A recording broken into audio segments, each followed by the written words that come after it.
Bismillah ar-Rahman ar-Rahim. Au nom de Dieu clément, miséricordieux.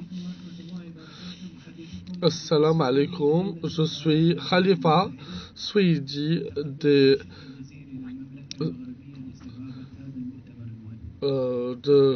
l'Émirat arabe uni et mes remerciements au Royaume du Maroc pour l'organisation de cet événement. Donc notre panel aujourd'hui est un peu différent des panels qu'on a l'habitude de voir dans des conférences pareilles. Donc aujourd'hui, quand on regarde l'économie en général, l'évolution foncière est une base dans n'importe quelle économie. C'est la fondation de n'importe quelle économie.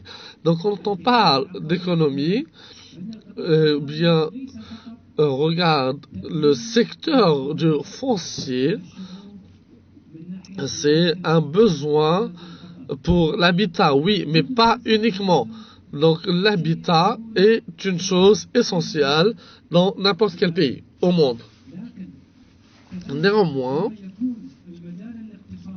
quand l'économie, le secteur de l'économie foncière est bien développé, ça crée des emplois, des opportunités de développement, et ceci représente beaucoup d'opportunités. Donc quand on parle du foncier, ça n'est pas également, ce n'est pas uniquement pour l'habitat, c'est une journée pour le foncier, pour permettre à l'investisseur de passer par l'étape d'achat du foncier et ensuite bâtir un bâtiment et en bénéficier et créer d'autres opportunités économiques ou bien artistiques ou autres.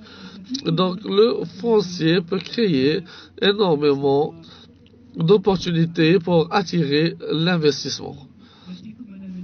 Donc je viens de Dubaï, c'est une petite ville qui a évolué grâce aux lois, aux législations, à la vision de nos leaders. On ne peut pas la comparer avec des villes arabes qui ont un héritage, et nous espérons que toutes les villes du monde arabe puissent évoluer de même.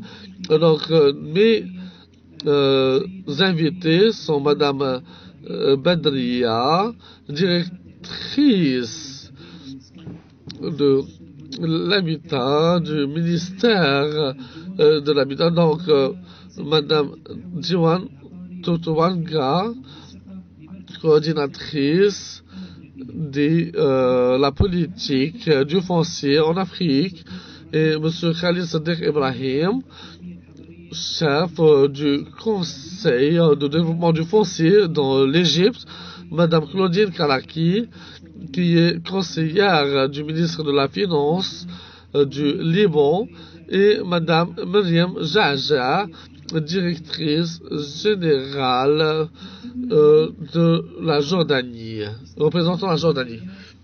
Donc, notre sujet est l'utilisation de techniques innovatives dans le développement du foncier. Mais néanmoins, il faut avoir les bonnes fondations quand on a ce dialogue. Donc, j'ai une question pour Madame Badria.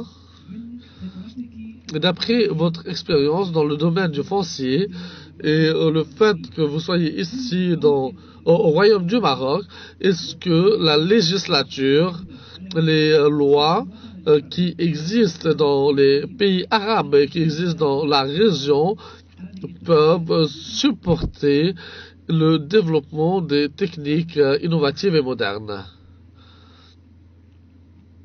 ou bien peuvent soutenir ces techniques? Bonjour, vous allez me permettre, je vais parler en français.